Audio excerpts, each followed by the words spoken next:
Ndikulandileni abale okondedwa kulingaliro la usiku wa lero, usiku wa pa 27 December 2022. Okondedwa mu usiku wa lero tipitirizabe kuphunzira mawu a Mulungu pamutu omwe uja onena kuti akadati zofuna za wanthu ndi zolingalira zawo zizithekadi pa moyo wanu, bwezi pano mutayiwalidwa kalekale. Moyo wanu umasungidwa ndi Mulungu, musaleke kuyenda naye. Okondedwa mu usiku wa lero ndi phunziro number 4 limene likuchokera pa Nehemiya chapter number 4 kuyambira ndimeke yoyamba mpaka ndime ya number 9. Mawu a Mulungu mchichewa cha lero akuti,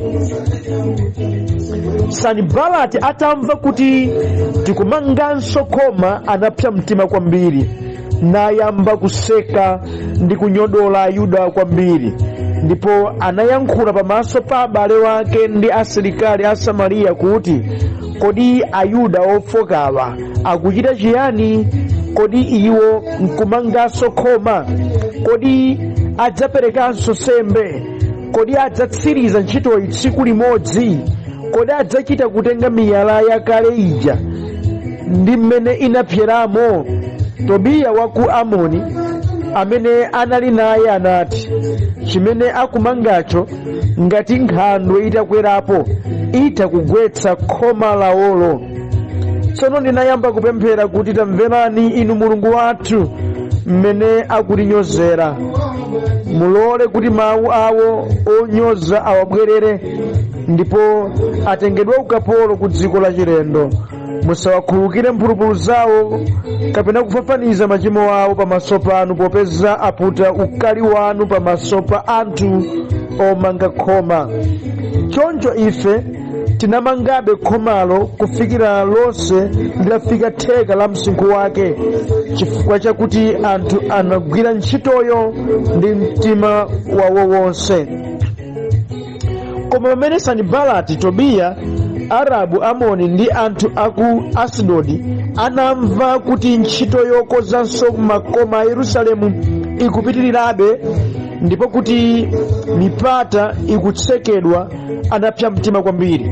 Tsono onse anapangana za chiwembu kuti abwere ndi kudzathira nkhondo anthu aku Yerusalemu ndi kuyambitsa maphokoso pakati pawo. Koma ife tinapemphera kwa Mulungu wathu ndipo tinayika alonda oteteza kwa adaniwo usiku ndi usana. Ameni. Okondedwa mwa mawu a Mulungu amene tawerengawa, titsogozedwa ndi kulingalira konena kuti amachulukira anthu mdzikoli a mtima wosakondwera ndi anzawo amene ali kalikiliki kuthana ndi mavuto wawo. Tili nawo anthu ku dziko lapansi, okondedwa, amene akamaona anzawo amene ali m'mavuto, ndipo anzawo akuyesetsa mwa njira iliyonse yabwino kuti athane ndi mavuto awo. Okondedwa, m'malo mwakuti iwo akondwere kuti mzangayi akuyesa kuchita za mphamvu kuti achoke m'mavuto, koma satero, sakondwera. Mpamene mwina amayamba kumunyoza, mpamene mwina amayamba kumugwetsa ulesi, mpamene mwina amatsanso kumamutsekereza, nkumafika popa mponderezanso munthu amene akuchita kuona kuti munthu ali m'mavuto, ndipo kuti akuyesetsa mwa njira ya chilungamo kuti achoke m'mavutowo. Ono salola kutero. Ambiri sakondwera kuona anzawo zikusinthika. Ayi ndithu. Chomwe ambiri amafuna kuti aziona anzawo akukhalabe m'mavuto osati kusintha mwa njira iliyonse. Chimtima chachabe kwambiri. Chomakondwera nkumaona anthu ena akuvutikabe. Izi sitikamaziyankhula simakhala ngati kuti kulibe ku dziko kuno, koma ziliko ndipo zikuchitika, zimene anthu amakondwera akamaona anzawo akusautsika, ndipo anzawo akakhala kutali m'mavuto, iwowo ndi chimwemwetsaya. Mtima woterewu ndi mtima wa Satana, ndipo sizoyenera kuti munthu amene amatchula dzina la Mulungu azikira nawo zimenezi. Munthu amene amapita ku tchalichi azikira nawo zimenezi. Ayi ndithu. Okondedwa, funso langa nali musiku wa lero, tsono munthuwo uli pati ngati mumangofuna kuti muziona anthu akuvutika? Umunthu wanu uli pati ngati mumtima mwanu mumasangalala anthu akamavutika, ngati maso anu mumafuna azingoona anthu akuvutika osaonako anthu akuchita bwino ayi, ne umunthu wanu uli pati? Ndi chinyamanyama musana chiyani? Okunepa ndikufunsazi zimene ambiri alimo safuna kuti aone mzawo omudziwa amene akuthana ndi mavuto wake akusinthikayi. Iwo adadzikonzekeretsa kuti aziona anthu amene akukwirikwizika, aziona anthu amene akuvutika basi. Ayi, musatero. Ndi maganizo oyipa, ndi maganizo opanda pake. Okotera mawu a Mulungu amene tawerengawa, Nehemiya wabwerera ku Yerusalemu kumene kudali bwinja, makoma ake adagumulidwa kutentedwa moto pamene vana Israeli ena adatengedwa kupita ku ukapolo. Iye atalandira uthenga umene kwa abale wake adamva chisoni mpaka nati kupemphera mwachisomo Ambuye nkumkomera mtima kuti kudzera mwa mfumu imene iye amayigwirira ntchito adaloledwa kubwerera ku Yerusalemu kuti akaumangenso mzinda wa Yerusalemu, akamangenso makoma a Yerusalemu amene adaotchedwa ndi kugumulidwa. Mundime zimene tawerengazi kwakuti iwo ayamba kumanganso lingalo ana Israeli motsogozedwa Nehemiya. Sanbalati ndi anzake atamva kuti ana Israeli motsogozedwa Nehemiya ayambanso kumanga linga la Yerusalemu, ayambanso kukonza mavuto wawo, ayambanso kubwezeretsa chitetezo chawo, adamba kuwaseka, adamba kuwanyoza mpaka nati kufika pomapsera mtima akamaona kuti progress ikuoneka ntchito imene iwo akugwira.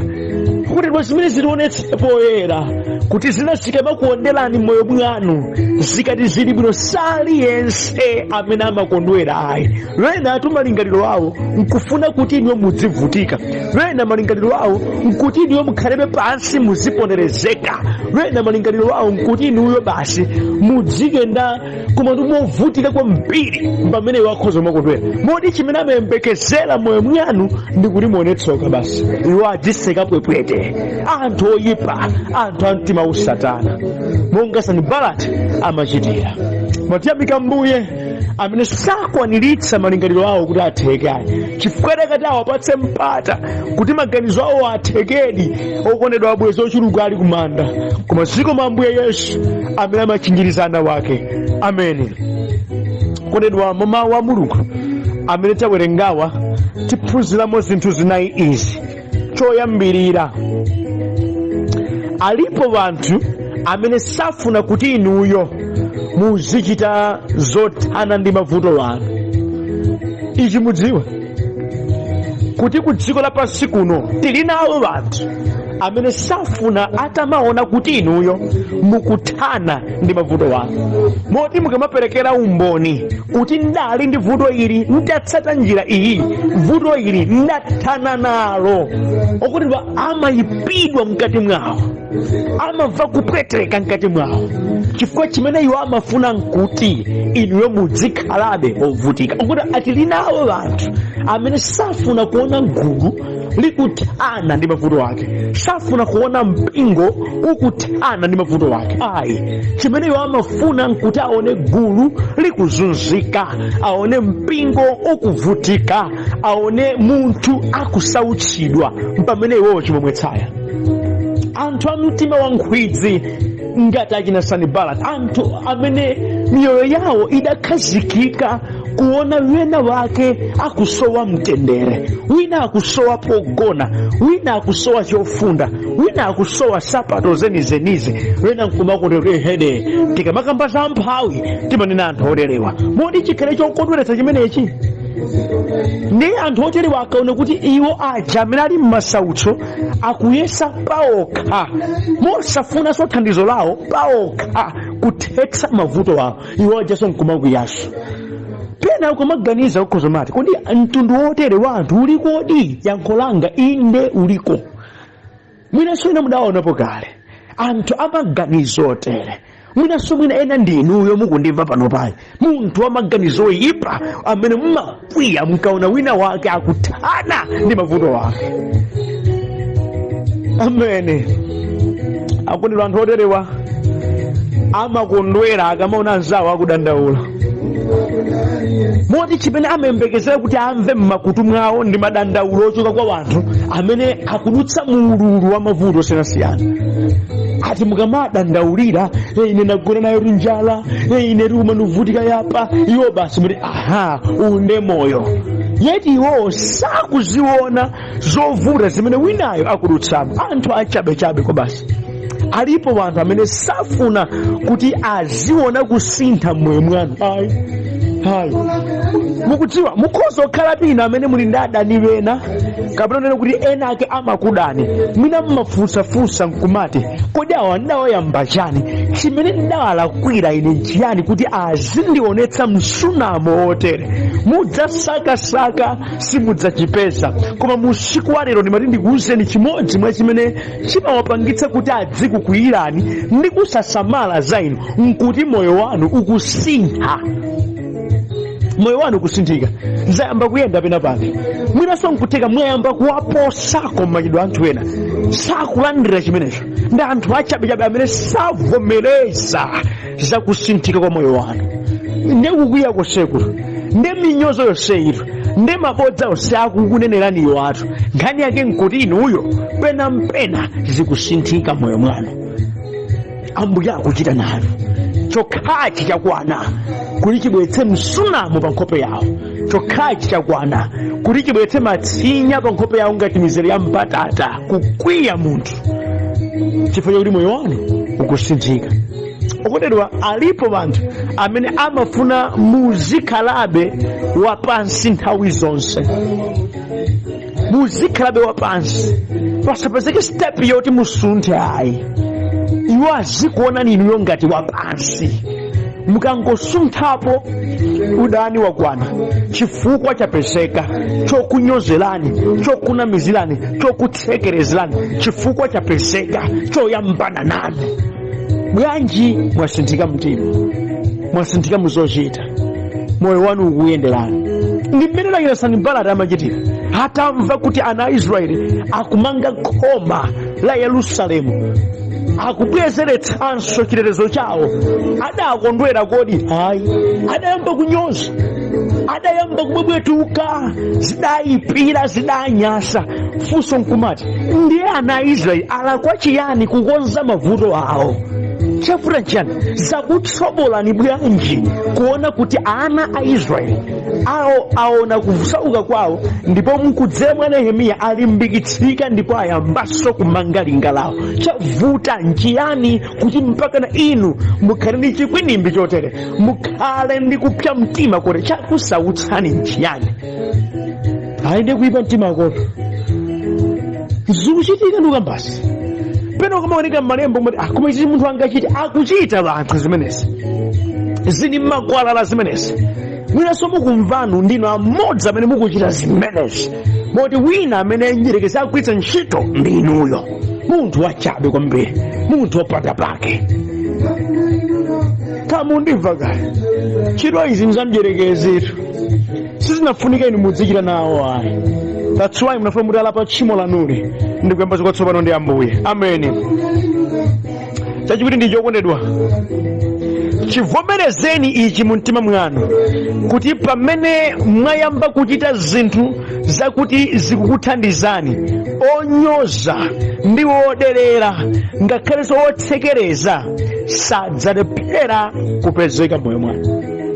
Chivomereni, chinangofunika chimuchivomere kuti pamene inuyo mwayamba kuchita zinthu zowuthandiza moyo wanu, adzapezeka ukunyozani, adzapezeka ukudererani, adzapezeka chipongwe, adzapezeka ukutsekerezani kuti musachoke m'masautso wanu. Funso nkumati ndidalakwa chiyani? kuti ndizingokhalira mmene ndikukhaliramu. Mavuto otu ndi anu, mwazindikiranso ndi inuyo, mwadzipezeranso nokha njira yakuti muthanirane ndi mavuto, ndipo nokha mwayamba kuyesetsa nkumazichita. Iwo sakukuthandizani, iwo ali patali. Koma chodabwitsa nkuti pakuona kuti inu mukudzithandizanso nokha mwakupemphera kwanu, iwo zikuwayipira, iwo zikuwanyasa. Anthu otere ku dziko lapansi aliko. Ichi vomerani. Kumafunsafunsa kuti tino mukwiranji mavuto anali anga, njira ndayipesa yothetsa mavuto ndi yanga, simunandithandizeko paliponse. Molomo kuti mudzikondwera kuti ine moyo wanga ukusinthikako, mpamene mukaonjeza magiya ondidera ndala kwanji. Kudzifunsa mafunso awa mukhoza kungotaya nthawi.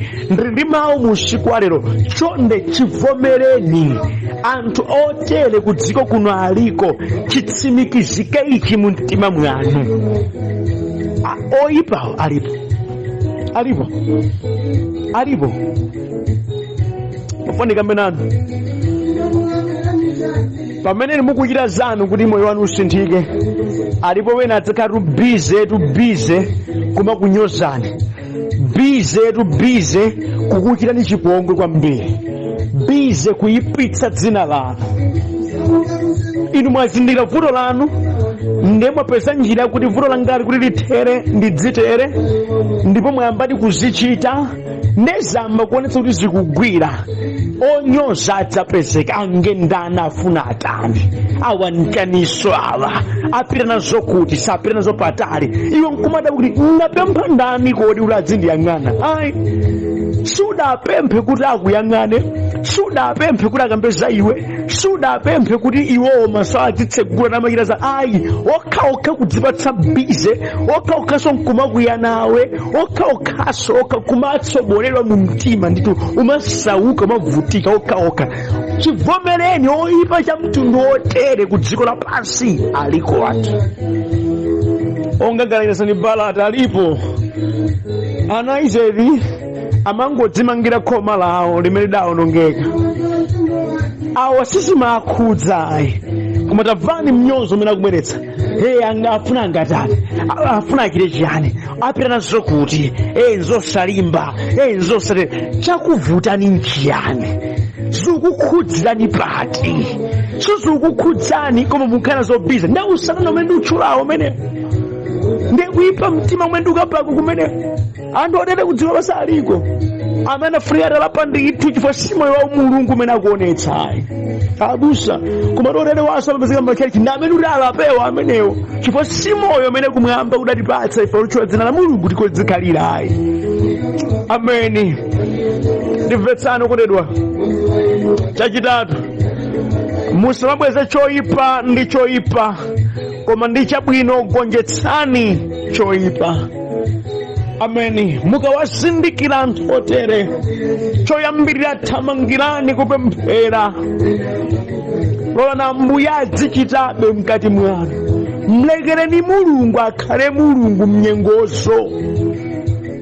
Akupemphera Nehemiya kuti Ambuye izi zitikusiyirani. Awa wachita chipongwe akunyoza ntchito yanuyi, tikuwasiya m'manja mwanu. Inuyo mwakumbukire, musayiwale zimene achitazi ayi. Ndinu amene mumadziwa kubwezera. Malemba akuti pena kubwezera kuti kwangati Yehova. Nehemiya akungopanga salenda miyoyo ya anthu onse onyozawo kuyipereka kwa Mulungu basi. Sadafuna ajame ya manja ayi. Niwatikapiranu nonse amene mukunyozeka pamene mukusintha moyo wanu, mwatsokanso pena mmajama ya manja, mmayankhula kwambiri, mmabweza moto zimene si gawo limene mafuna muchite yayi. Tamvetserani, musamagonyetsa choyipa pakubweretsanso choyipa, koma tundi zabwino gonjetsani zoyipa. Zabwino zake ndi ziti? Pempherani, lumikizikambeni ndi Ambuye okudalitsaniyo. Musalole minyozo ya wanthu ikuchotseni pamaso pa Ambuye ayi. Imameni ndi chauta imwe monga Nehemiya adayima naye. Apempherereni iwo amene akuyenda chipongwewo. kuti Ambuye ndi amene achite nawo. Mukudziwa chanu kuti matsoka bena amene anakumana nawo masiku ano ndi chifukwa chakuti bena wake atanyozedwa, atapemphera nasiya zonsezi m'manja mwa Mulungu nati Ambuye awa akundimvetsa kuwawa pamene ine ndikulimbikira pa zimene mukutandiuza ndizichita. Ndikuyipereka nkhani m'manja mwanu, chitani ndinu. Ndetu kuwachunatu Yehova kuwakhazika pansi wanthu. Zimachitika zimenezi. Muzisamala, musamakhale chifukwa chakuti mwina akadzipemphera mosweka mtima kuti Mulungu amulanditse kwa inuyo. Chifukwa Yehova pakuyankha pemphero limeneli akupwetekani.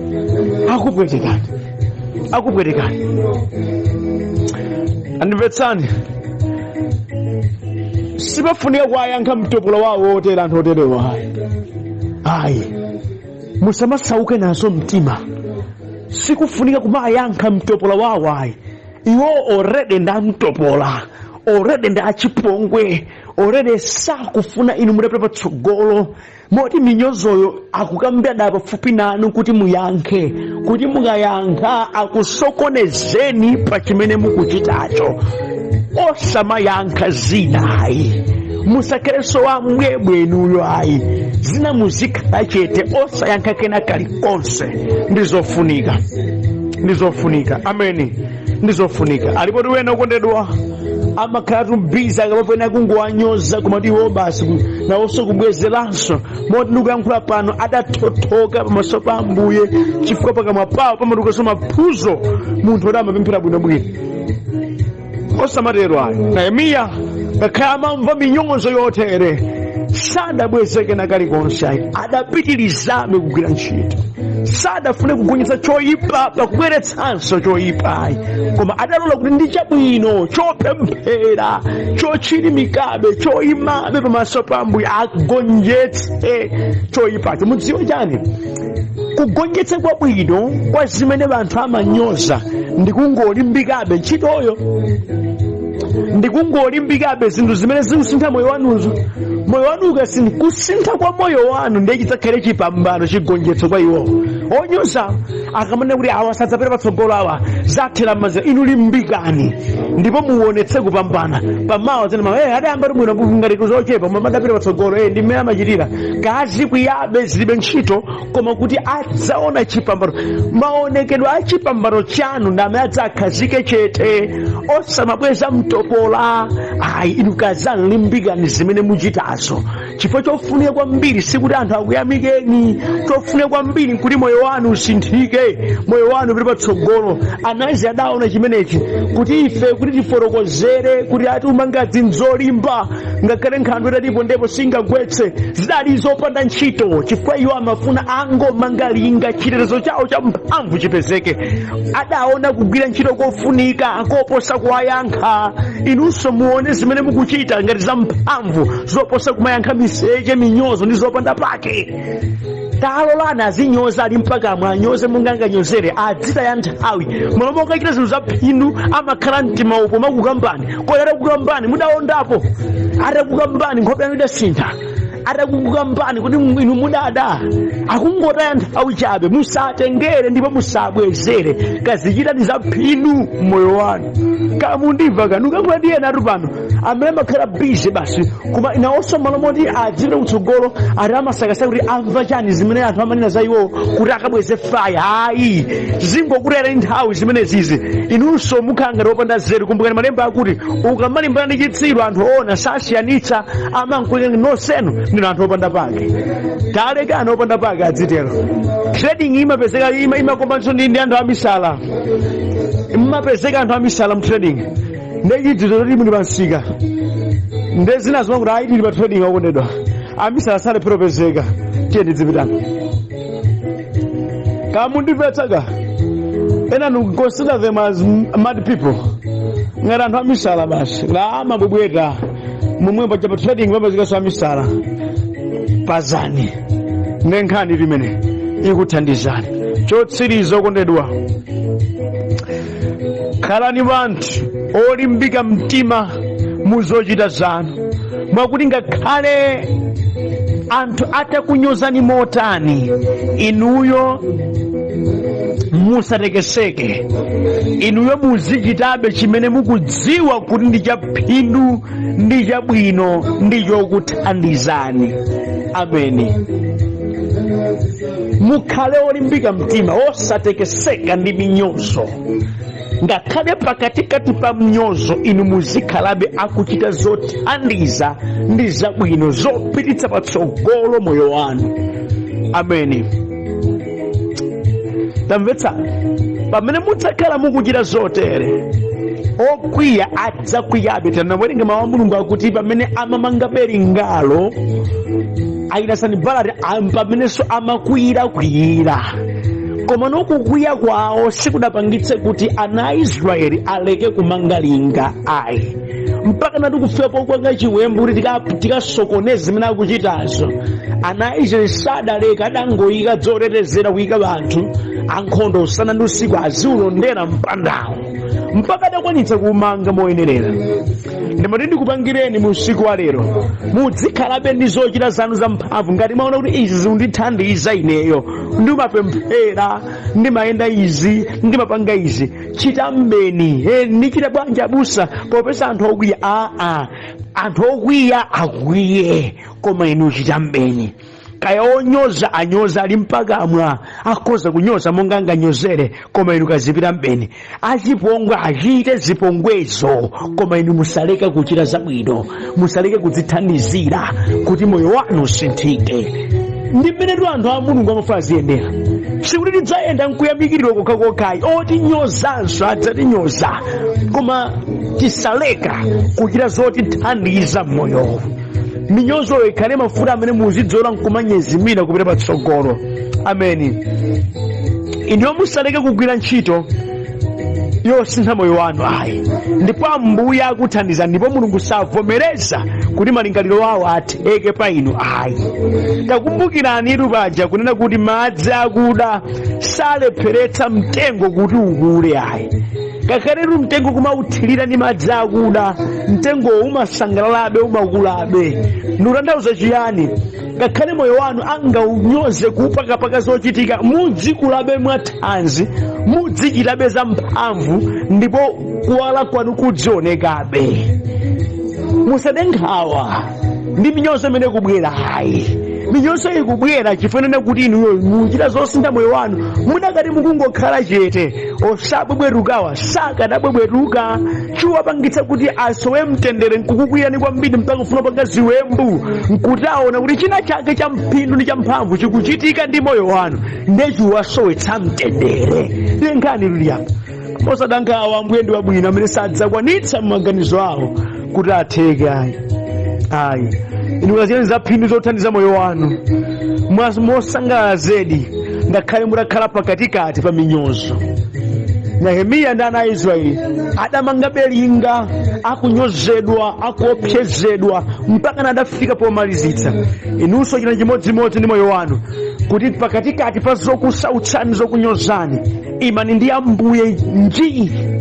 Pempherani nthawi zonse, tsogozani kupemphera, tsogozani mawu ake a Mulungu. Musayankhe mitopola, limbika mbeni muzimene mukudziwa ndi zaphindu. Kudzera muzimenezo udzakhala umboni tsiku lina. Osamaliranso zilizonseso ayi. Mudzikhalitse anthu amene simungasungunuke ndi kutekeseka chifukwa chakuti wena akukunyozani, wena akukunamizirani, wena akusa ayi. Muyimebe ndi mphamvu muzimene mukuchita, pakuti ndi zaphindu ndi zothandiza moyo wanu, moyo wauzimu ndi moyo wathupi.